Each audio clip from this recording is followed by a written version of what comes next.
दत्त सगळ्यांना। तर 4 डिसेंबरला दत्त जयंती आहे। पारायण करायला वेळ नसेल म्हणजे जमत नसेल तर करा ही सेवा।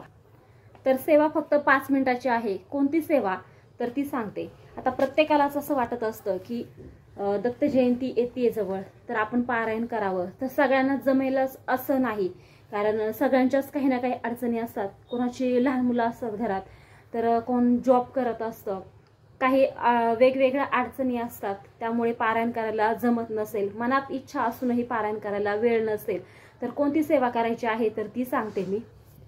तर गुरुचरित्र ग्रंथ जो आहे आपला 53 अध्यायांचा, तर त्यातला एकच अध्याय आपल्याला पठण करायचा आहे। आणि असं म्हणतात की त्या 53 अध्यायांपैकी हा जो 14वा अध्याय आहे त्याला मेरुमणी असं म्हटले आहे। एवढा पवित्र अध्याय आहे हा। तसं तर पाहायला गेलं गुरुचरित्र ग्रंथ हा पवित्रच आहे, अमृता समान आहे, पण त्यातला जो 14वा अध्याय आहे तो अतिशय पवित्र असं मानला जातो, म्हणजेच त्याला मेरुमणी सुद्धा म्हणतात। तर हे जे छोटं पुस्तक आहे, ही सेवा करायची आहे आपल्याला। हे वाचायला फक्त 5 मिनिटं लागतात आणि हे सगळं पण वाचायचं नाही। ह्याच्यामध्ये पहिलं स्टार्टिंगला इथे 1-2 पानं आहेत, तर ती आपल्याला माहिती सांगितलेली आहे, म्हणजे कसं करायचंय काय करायचंय ते, किंवा संस्कृतमध्ये थोडंसं। त्यानंतर माहिती झाल्यानंतर आपल्याला पान नंबर 9 इथून वाचायला सुरुवात करायची आहे। इथे मी स्टार पण केलाय। तर पान नंबर 9 आहे आणि कुठपर्यंत वाचायचं हे पण सांगते। का सांगते, कारण हे काहींना जर माहिती नसेल तर पूर्ण वाचत बसतील, त्यामुळे मी सांगते कुठपर्यंत वाचायचं आहे आणि सगळं सांगते पुढे ऐक, त्यामुळे व्हिडिओ शेवटपर्यंत नक्की बघा। तर 22 पान नंबर आहे, 22 पान नंबर पर्यंत वाचायचं आहे। म्हणजेच गुरुचरित्र 14वा अध्याय यातला आपल्याला फक्त पान नंबर 9 ते 22 पान नंबर इथपर्यंतच आपल्याला वाचायचं आहे। तिथपर्यंतच हा एक अध्याय आहे, बाकीचं काही सुद्धा वाचू नका, कारण खाली जे आहे ते संस्कृतमध्ये आहे, ते वाचू नका। आणि फक्त हे वाचायचं आहे आपल्याला। आणि हे कधी वाचायचं हे पण सांगते, कोणी वाचायचं हे पण सांगते। तर हे पारायण वगैरे काही नाही, हे आपले नित्यसेवा सारखं आहे, अखंड तुम्ही कधीही वाचू शकता। तर हे आपल्याला सकाळी तुम्हाला जर वेळ असेल तर तुम्ही सकाळी वाचू शकता, आणि सकाळी जर तुम्हाला वेळ नसेल 5 मिनिटं तरी पण सांगते, नसेल वेळ तर संध्याकाळी तुम्ही आपण जेव्हा देवासमोर दिवा लावतो त्यानंतर हे तुम्ही वाचू शकता। त्यानंतर तुम्हाला आरती करायची, रोज आरती करा आणि दत्त महाराजांची, त्यानंतर खडीसाखरेचा प्रसाद वगैरे हे आपल्या इच्छेनुसार आपण करू शकतो। तर खूप छोटी सेवा आहे, हे नक्की करा तुम्ही, आणि नक्कीच तुमच्या ज्या काही अडीअडचणी असतील, जी काही तुमची इच्छा असेल तर नक्की पूर्ण होईल। आणि असं म्हणतात की दत्त जयंती किंवा हे गुरुपौर्णिमा असते, स्वामी प्रकट दिन असतो, ह्या वेळेस जेव्हा आपण 8 दिवस अगोदर किंवा 15 दिवस अगोदर ज्या काही सेवा करतो, तर त्यावेळेस त्या कालावधीमध्ये पूर्ण म्हणजे असं लहरी जागृत झालेल्या असतात, आणि ज्या काही आपण सेवा करतो त्या सेवा महाराजांपर्यंत पोहोचतात। त्यामुळे आपल्याला जास्तीत जास्त सेवा करायची आहे। वेळ नसेल जास्त सेवा करायची तर तुम्ही फक्त एवढी सेवा करू शकता।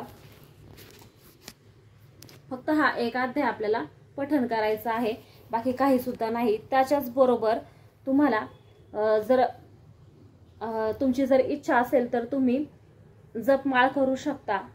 जपमाळ तर सगळ्यांना माहिती आहे, आणि एकदा जपमाळ करू शकता। आता जपमाळ माहिती आहे असं का म्हटले, कारण जपमाळेमध्ये खूप प्रकार आहेत, म्हणजे कमरकट्ट्याची जपमाळ आहे, तुळशीची आहे, परत स्वामींची जी आहे ती एक आहे। आता मी दाखवत नाही, कारण जपमाळेला सारखं स्पर्श करू नये, एकदा जप झाल्यानंतर परत स्पर्श मी करत नाही, त्यामुळे मी दाखवत नाही। तर ती एक आहे स्वामींची, त्याच्यावर एकाच माणसाने जप करायचा आहे, दुसरी कोणालाही आपली जपमाळ देऊ नका, कारण ती आपण जेव्हा जप करतो, जप करून करून ती माळ पवित्र झालेली असते। त्यामुळे आपण वापरलेली माळ कोणालाही भेटवस्तू किंवा वापरायला देऊ नका. जर तुमची इच्छा असेल द्यायची तर तुम्ही नवीन घेऊन द्या. कोणाला द्यायची असेल भेट म्हणून तर तुम्ही नवीन घेऊन ती देऊ शकता. पण स्वतः आपण जी वापरतो त्याच्यावर कुणालाही जप करून देऊ नका. अगदी तुमच्या घरात कोणाची जरी इच्छा असेल जप करायची तरी सुद्धा त्यांना देऊ नका. त्यांची वेगळी ठेवा. त्यामुळे हा एक नियम आहे. दुसरं म्हणजे ज्या दिवशी तुम्ही नॉनव्हेज खाणार असाल त्यावेळेस पुस्तकाला ह्या स्पर्श करू नका. खाऊन स्पर्श करू नका. जर वाचन झालं त्यानंतर तुम्ही जरी खाल्लं थोड्याफार वेळाने तरी पण एक वेळी चालेल. पण त्यानंतर हात लावू सुद्धा नका ह्या पुस्तकाला किंवा जप माळेला तर नाहीच नाही. हा नियम कडक आहे. बाकी ह्याच्यामध्ये नियम असे काहीच नाही जास्त. फक्त एवढेच नियम आहेत आणि खूप साधी सोपी सेवा आहे. कारण बघा आता सगळ्यांचीच खूप इच्छा असते की आपण पारायण करावा, गुरुचरित्र पारायण करावा किंवा स्वामींचं पारायण करावा. जे स्वामी चरित्र सारामृत आहे ते पारायण करावं सगळ्यांची इच्छा असते. पण आपल्याला वेळेअभावी किंवा काही प्रॉब्लेम्समुळे काही अडचणींमुळे आपल्याला ते करणं शक्य होत नाही.